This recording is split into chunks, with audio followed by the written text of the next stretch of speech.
Good morning. Welcome to This Week. Cause for alarm. There is a worldwide alert. We have breaking details this morning on that terror threat. New concerns about that risk to the homeland. Plus the fresh intelligence that has officials so spooked and so convinced Al-Qaeda may be poised to strike. Then, our exclusive interview with the president's top military advisor. Will Edward Snowden's secrets end up in enemy hands? And the man at the center of the domestic spying debate, Glenn Greenwald, reveals his brand new report here, live. Plus, I'm going to let the people decide. Anthony Weiner, not going anywhere. A Republican family feud takes off. Washington politicians only care about bringing home the bacon. This is the king of bacon talking about bacon. And the Russian Olympics on thin ice. All that ahead this Sunday morning. From ABC News, This Week with George Stephanopoulos starts now. Good morning. I'm Martha Raddatz. George has the morning off. It's great to have you with us. And we begin with breaking news as more than 20 embassies and consulates are closing around the world right now. And here at home, increased security measures are now in place. ABC News has learned this morning that the intercepted communications that led to the alert indicate terrorists are planning an attack that is going to be big and, quote, strategically significant.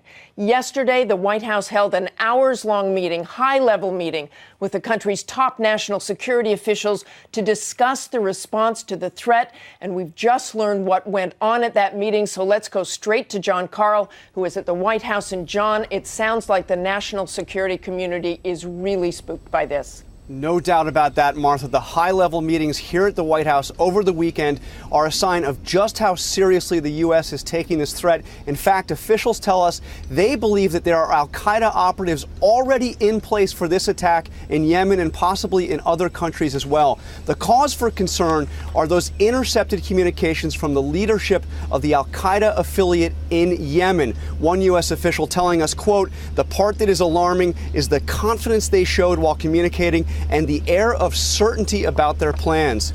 The official tells us they even talked about their media plan for after the attacks take place.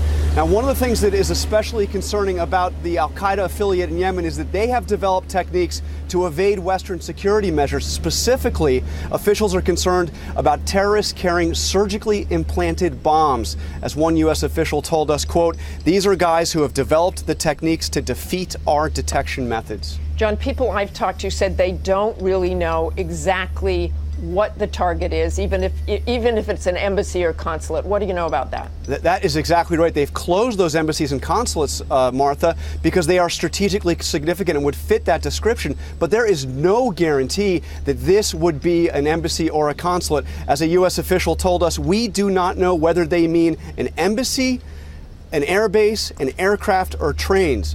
Now, we saw last year that with the attack on the consulate in Benghazi, the diplomatic outposts are a possible target. But, Martha, there is no guarantee this time around that the target list is confined to embassies or consulates. Very frightening, John, and thank you to you. And while the NSA helped uncover this latest terror threat, there are also new revelations this morning in the controversy over its secret surveillance programs. Glenn Greenwald, a columnist for the Guardian newspaper, has been at the center of all of this, breaking the story with his interview with Edward Snowden, and he joins us now from Brazil. Good morning, Glenn. You're reporting there are new frustrations in Congress about being thwarted in attempts to exercise oversight. What does that mean, and who's stopping them? Members of Congress, members from both political parties, actually came to us and showed us all kinds of letters and emails that they've been exchanging in which they're trying to get the most basic information about what the NSA is doing and spying on American citizens and what the FISA court has been doing in terms of declaring some of this illegal, some of it legal. Remember, we keep hearing that there's all kinds of robust oversight by Congress, and we need not worry. And yet these members of Congress, one of whom is Morgan Griffith, the Republican from Virginia, the other Alan Grayson, the Democrat from Florida, showed us, and we're publishing this morning, very detailed letters trying to get this information, and they're being blocked from getting it. And they've said, and other members have said, that they are forced to learn about what the NSA is doing from what they're reading in our reporting. And when you say they are being blocked, how are they being blocked? People are refusing to give it to them in Congress?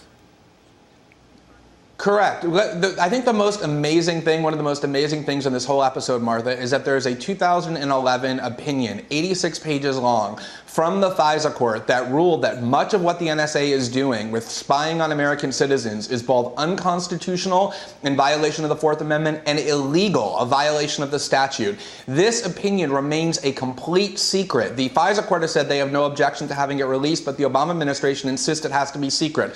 Both members of Congress and others have been requesting simply to read that court opinion, and the Intelligence Committee that is led in the House by Mike Rogers and Dutch Ruppersberger, who represents the NSA district, receives all kinds of cash from the defense and intelligence industries, have refused to allow them access. That's extraordinary, to have a court opinion ruling that our government violated the Constitution and the law. And not only can't we read it, but neither can our representatives in Congress. Edward Snowden. Do you think there's any way he'd ever accept a deal to come back to the United States? Well, I think the concern is that whistleblowers in the United States are become the #1 public enemy of the United States government, which is incredibly disturbing. McClatchy has been reporting great things about how the Obama administration equates whistleblowing with treason, with all kinds of programs. The New York Times has as well. So unless that culture, which investigative journalists in the United States have been warning about for several years now, changes fundamentally, he doesn't believe he can get a fair trial. Whistleblowers in the United States are put into prison for decades and basically disappeared, as we just saw with Bradley Manning. And until that happens, I don't think that he would be willing to come back. He's instead going to exercise his well-established right to seek asylum from political persecution. Okay, Glenn, thanks very much for joining us this morning.